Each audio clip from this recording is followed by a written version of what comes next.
Hello and welcome. This is the first Healing Journey Chronicles.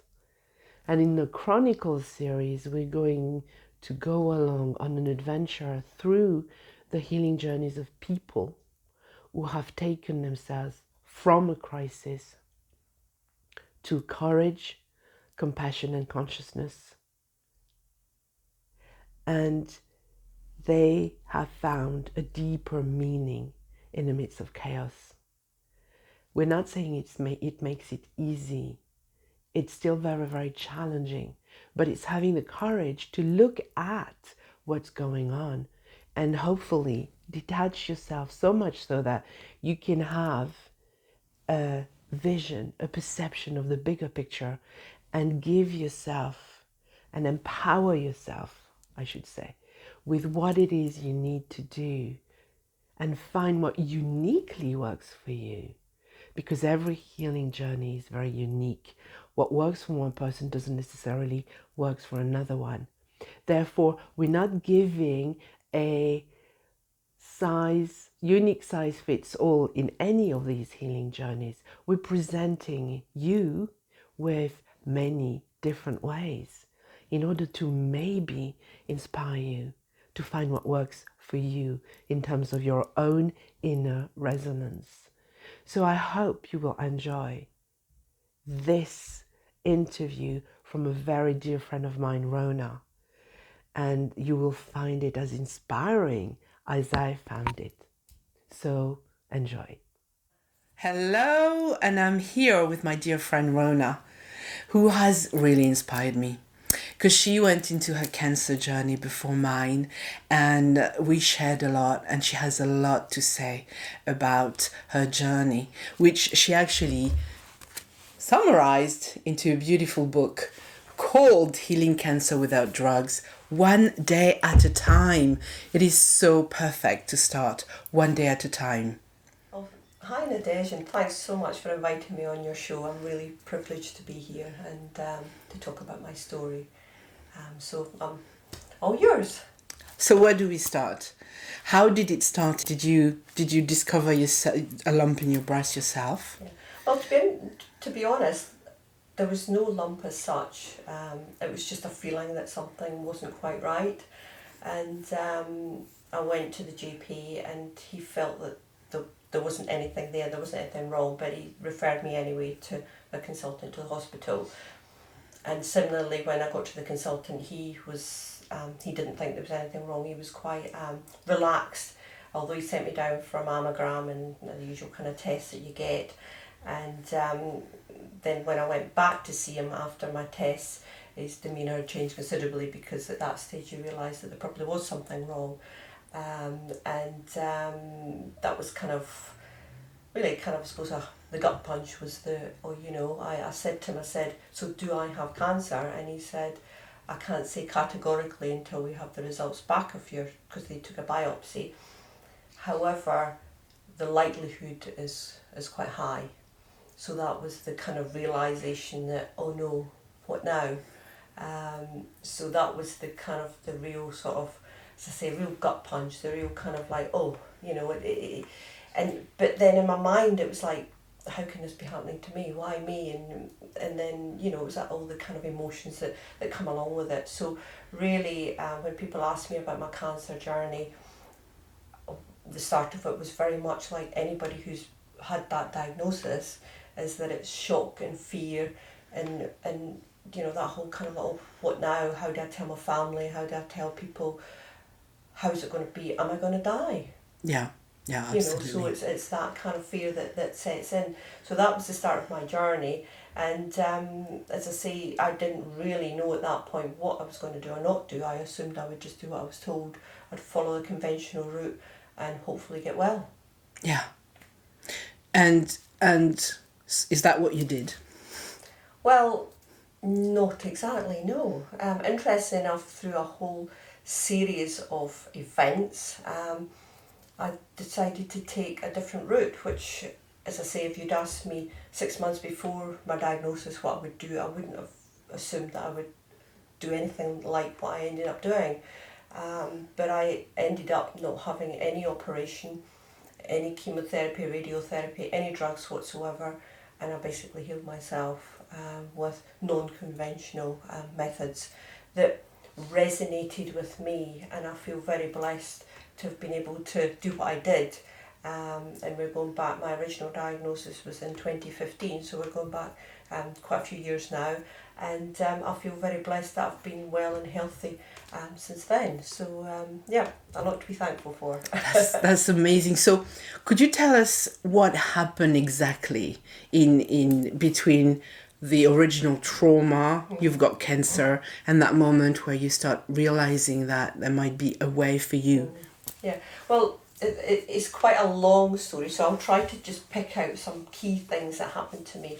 One was I came across a book by a chap called Andres Moritz that says cancer is not a disease, and that really made me think, wow, because up until that point, well, that's what we're told, cancer is a disease. So it really made me question, well, is there something I don't know? And I basically went to buy the book as quick as I could to read it cover to cover. And Andres Moritz, his approach was different, because what he was saying was that when we have a tumour, it's our body's way of protecting us from the toxins that would otherwise be going around our body. So then that took me to the point of, the tumour isn't a bad thing, then is it a good thing? Is it something to be thankful for, something to be grateful for? So that took me down the lines of, rather than being angry and wanting to remove this terrible thing that was growing inside me, is rather to flip it really 180 degrees and say, why don't I send my tumour love and say thank you for protecting me from what otherwise could possibly have killed me? So that was a big realisation. I mean, it wasn't overnight, but it did take some time, but it did make me question what do I really want to do. I did postpone my planned operation because I had to go and visit my mother, who was very sick, and during the time I visited her, and it gave me thinking time, because initially I didn't really, the whole process doesn't allow you to think. You're rushed into the system, which from the conventional point of view is a good thing, and they don't make people wait around. But on the other side, it didn't give me time to think, is this what I want? Is this right for me? So having postponed my operation, I was able to have thinking time, which made me think, well, actually, maybe I don't want to have an operation. Maybe this isn't for me. Maybe there is another way. And there was a series out on the internet called The Truth About Cancer? Yeah, The Truth About Cancer. And again, that made me question things. And within that series, there were many doctors talking about alternative methods of treating people with cancer, but also there were people who had healed themselves in a whole variety of ways without using, or with using, a mixture of conventional treatment and alternative therapies. And it really again made me start to question, well, is there another way? And the other thing I feel extremely grateful for is that I'm a Reiki master teacher. I've been teaching natural healing through energy, and I also knew a lot about nutrition and other alternative healing methods. So in essence, what I did was I took that shelf-help and made it self-help. So I took it back off the shelf, and rather than being a theoretical thing in my life, it became the reality. It became something that I was working towards. And because I did that, I then went back to the consultant to say, actually, I'm not having the operation. I've chosen not to do that, which he found very confusing, perhaps, or he couldn't quite believe that I didn't want to do it, and he seemed very genuinely concerned for my welfare.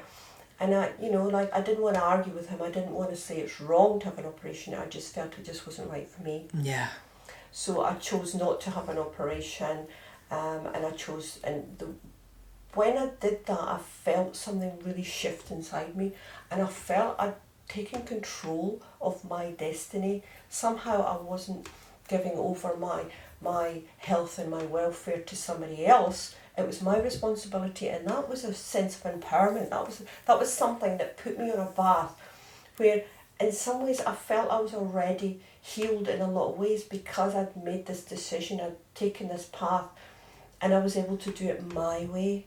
And there's something incredibly empowering and uplifting about taking control. Yeah. I felt I was in control and it was my responsibility, and that really propelled me through. And rather than worrying about what was going to happen or not happen, I just did it one day at a time, as I say in my book, because it was like, what can I do for myself today? Because I discovered through my research that there are a lot of other alternative healing methods that people can use when they are ill, not just with cancer but with other diseases. And because of that, I was like, well, okay, there's a lot out there. I can't do everything. I can only do what works. So I kind of was tuning into my intuition. What works for me? What can I do for me? And what can I do for me today? Not tomorrow, next week, next month, but what can I do today? And I did it really mindfully. And that is, for me, that was a big part of the journey as well, was not stressing about tomorrow, just working on today. And that, in lots of ways, that is a good way I've discovered to live my life, because it takes away a lot of the pressure that we put on ourselves to worry about things that that are out with our control, or that are somewhere in the future that may or may not happen. It's just, what can I do for myself today? That's amazing. So did you ever feel days where, you know, it was a little bit more challenging than others? And if yes, how did you get yourself out of that? Well, it's funny because I feel that, as I say, once I'd made the decision to do what I was going to do, I felt very empowered. In fact, in a lot of ways, I felt I was already healed. And when I look back now at photographs of the time when I was basically going through what I would say was my detox period, I looked incredibly ill and I wasn't very well. However, in my mind, I was a lot more well than I looked, if that makes sense. Wow. So it was, but then I do believe, and this is a crucial thing for me, was it wasn't just me. I was working kind of, for want of a better phrase, with my higher self. There was something stronger and greater than me helping me, and I feel it was a very spiritual journey. So rather than thinking I'm a really strong-minded, confident person who was able to take on the medical profession and not do what they were saying, it didn't feel like that at all. It felt more like I'd surrendered to the process. I'd given over to something greater than myself, and in doing that, I felt empowered, and it gave me a sense of everything will be okay, and I didn't need to know why. But I trusted the process. I trusted the fact that in my human form, I didn't know everything, but somehow on a spiritual level, by sending my tumour love, by surrendering to the process, it put me into a state of mind where I believed and I trusted that everything would be okay. And it's a really hard thing to explain, because it's something I experienced, and it's really hard to put into words. Okay. That trust. So you said you're talking about surrendering, sending your tumor love. What specifically did you do? This little technique that you yourself felt naturally inclined, naturally driven, naturally guided, actually, is the right word to do. Well, I think that I felt very fortunate, because when I discovered what I discovered, people seemed to come into my life, and again, it seemed like, for want of a better phrase, by divine intervention. Suddenly these people came into my life who were helping me, and I had a variety of experiences that kind of helped me to along this path. I had various healing sessions from friends. I did past life regressions. Again, some people believe in it, some people don't. My experience was that whatever I experienced helped me because it was healing. So it was about dealing with more than just the manifestation of the cancer. It was what lies behind the cancer. My biggest question, and I did ask the consultant and he couldn't answer it, was what caused me to get cancer in the first place? Yes, Where did my cancer come from? Yeah. So a big part of my journey wasn't just about fixing a problem, it was more about what caused me to come to this state? How did I end up with a tumour? And to be honest, I wasn't really looking at that stage to get rid of the tumour completely. I felt if it stops growing and it stops being cancerous, then I've achieved my goal. Yeah. But it was very much a trying these different kind of spiritual things that, and also, as I say, because I work with Reiki and I was doing a lot of deep meditations, I was able through my meditation to put myself into that surrender state. So, and again, I felt I had a knowing. So it was somehow I just thought, well, I'll give it a try. Because again, I suppose it was like, well, what had I to lose? You know, it was like, if I try this, and the more I tried to do these kind of meditations and going into my tumour, and I basically meditated and went into my tumour in my mind and in my meditation to discover what is it about, what is it? It's about a healing I need to do on a mental emotional level, a mental emotional healing.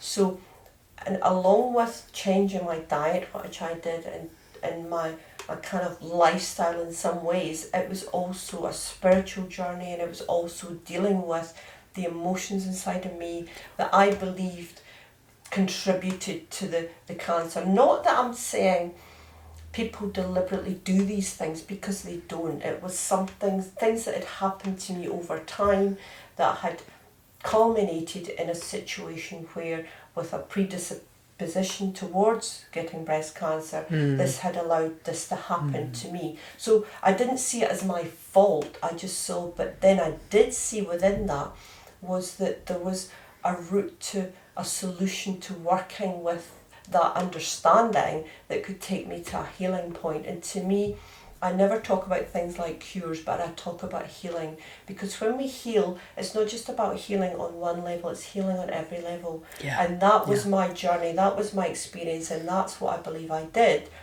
And as I say, it was very much, I didn't feel alone in doing that. I felt I had spiritual help, spiritual guidance, as well as guidance from people that I knew that seemed to magically come into my life exactly at the point where I needed their help. Yeah, I think, looking at the bigger picture and having a team is so important. Yeah. Having people you can talk to, having people you can share, people who can hold a space for you. Yeah. So amazing.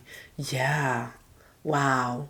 And so how long in terms of time did your journey, how did it evolve in terms of time? Well, it was interesting because it took me a year from the point of view of when I was first diagnosed. Which is not long. September 2015 to getting effectively what I saw as the all clear in the 2016, September 2016.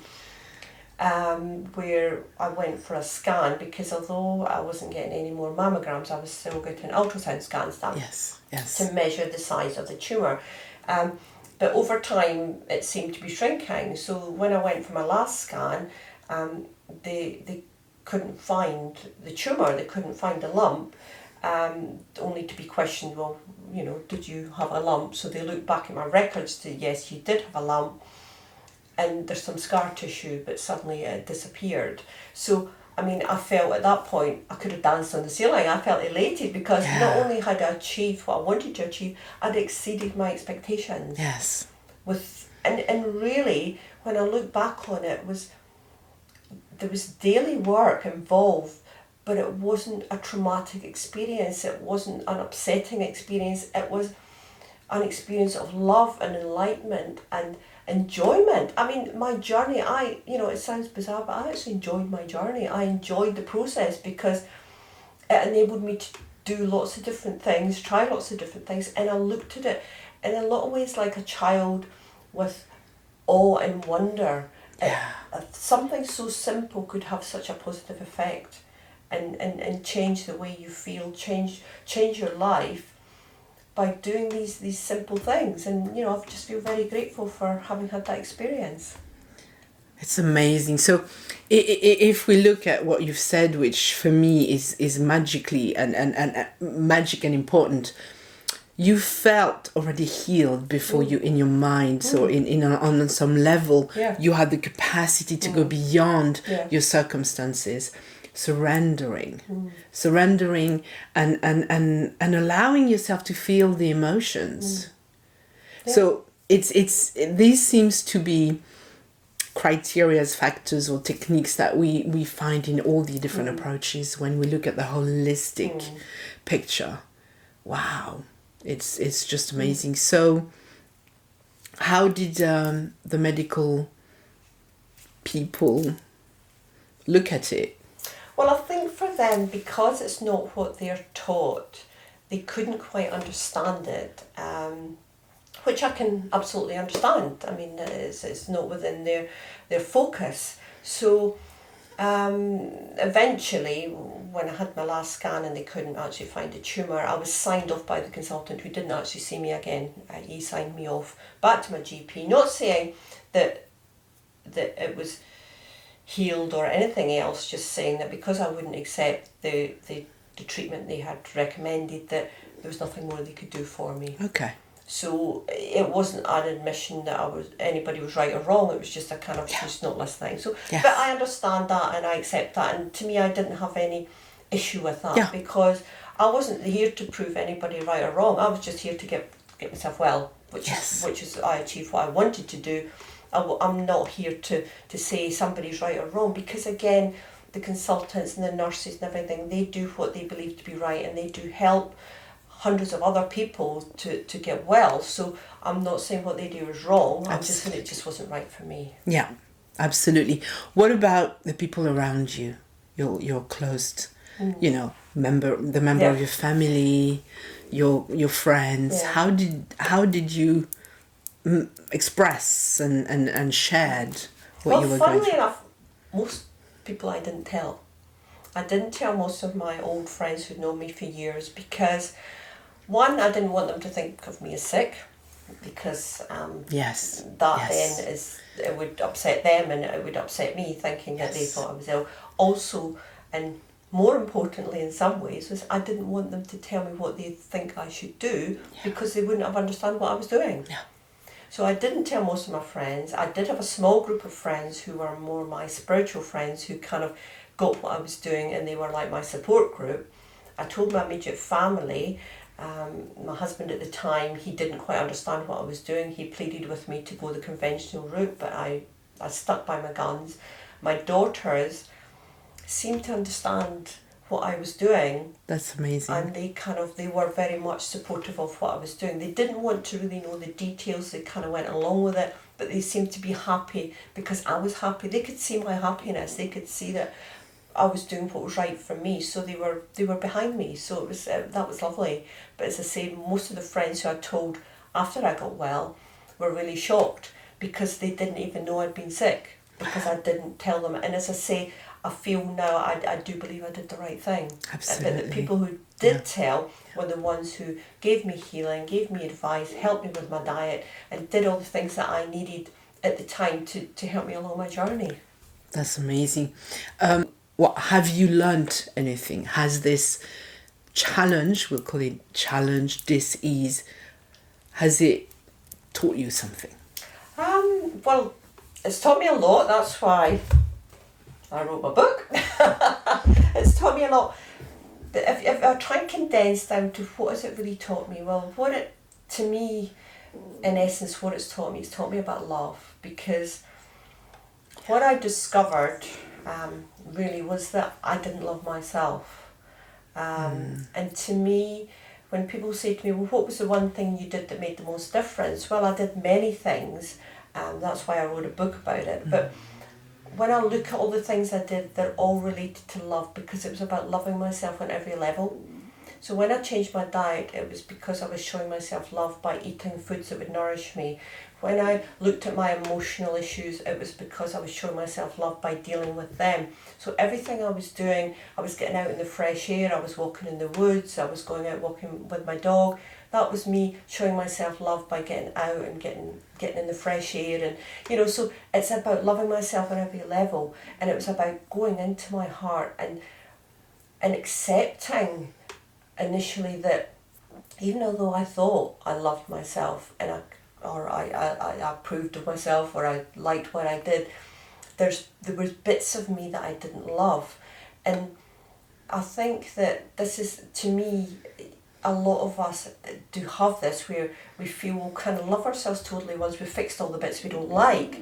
But what I discovered was the bits of myself that I didn't like, the shadow side, the side that we don't really talk about, were the bits that needed the most love.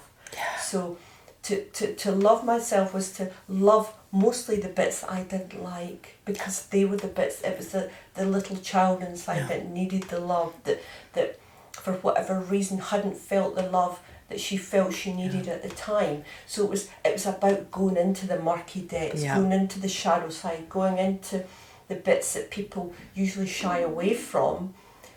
That's where the healing occurs. It's by going into the darkness that you find the light. That it was by hitting rock bottom that I realised that actually there is another way, and there's so much we can do. And that's where I found my joy, was through going through the darkness, because love is at the other side. And that for me is about love. It's about loving ourselves on every level. And that it was a journey. It was a journey. And I'm still on that journey, because I believe that life is the journey. Absolutely, And yes. we're always going to be. So when we deal with one situation, that doesn't mean to say that everything in my life is perfect. And that didn't mean to say I'd solved everything in my life. It meant I dealt with one situation by bringing love to the situation, only to be challenged by other things later. But that's one for another day. But I just feel grateful to have had the experience, and that I was able to discover that. But it was about surrendering and learning and appreciating and allowing, which goes against all the stuff that we're traditionally taught about illness, where we fight. I mean, to me, fighting means you could lose. Absolutely. I didn't want to lose. So I was ill when I got my diagnosis. I knew I wasn't well. So fighting, I might have lost. Whereas by surrendering, I had more of a chance to get well, and that's what I did. Yes, I love that. And so you are the living proof that the medicine is in us. Absolutely. It's how we rise to a challenge and not see it as something which is happening against us, to us, but maybe opening to the fact that it might be allowing us to find a greater sense of love within ourselves. And that takes a level of awareness that we can practice, and also one of the things that I discovered, and again, this is something that's hard to put into words, but what I discovered was, when I brought love to the situation, the fear was gone, because fear and love cannot live in the same place at the same time. And that is how people said to me, how did you deal with the fear? I didn't actually have to deal with the fear. I didn't think about the fear, because once the love was there was no fear.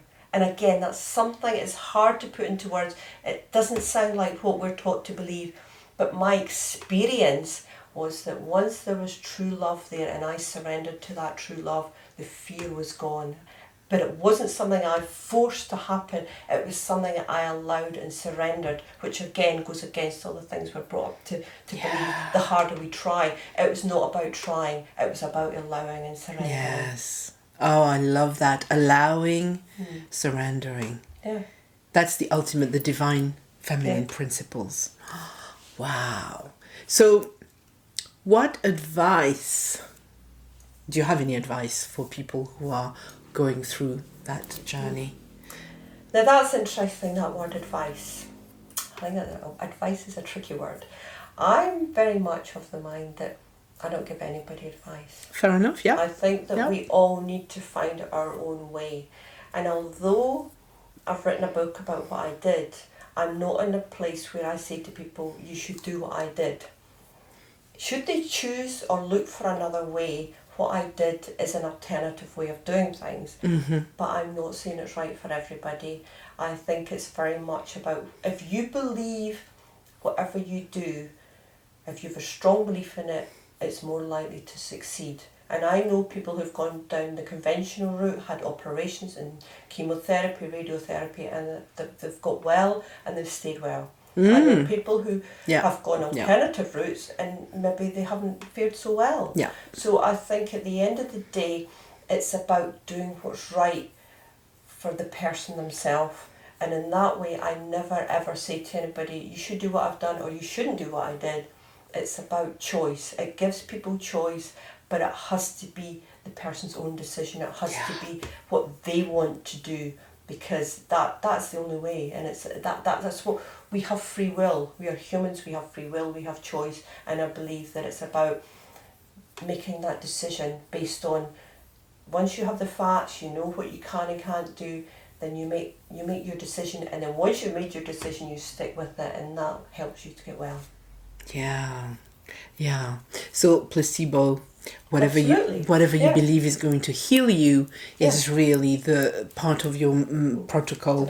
And then, even if you choose the conventional medicine approach, you can bring in all the elements. But I agree with you, looking at the emotional world, looking at the mind, looking at all of this is part of the healing.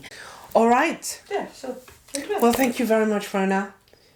I absolutely believe, and I know that this is going to be so inspiring for people going through, their cancer journey, because it does help. It helped me in a massive way to know that some other people before me had been there, and it's possible.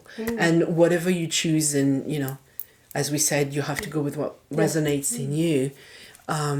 There are so many things that we can do. So thank you so much. Thank you. And we'll just healing cancer without drugs, one day at a time. And I think that's a beautiful title. Where can people find you if they want to look for you? On my website, which is Rhona Ness, which is RHONANESS, one word, .com. And it obviously starts with www.rhonaness.com, and you can buy a copy of my book and have a look at the other things I do on my website. Yes, and you're a Reiki master. Yes, yeah. For over 12 years I've been teaching Reiki, and it's a real passion of mine, so yeah. Amazing. Thank you very much. Thank Namaste. You. Namaste.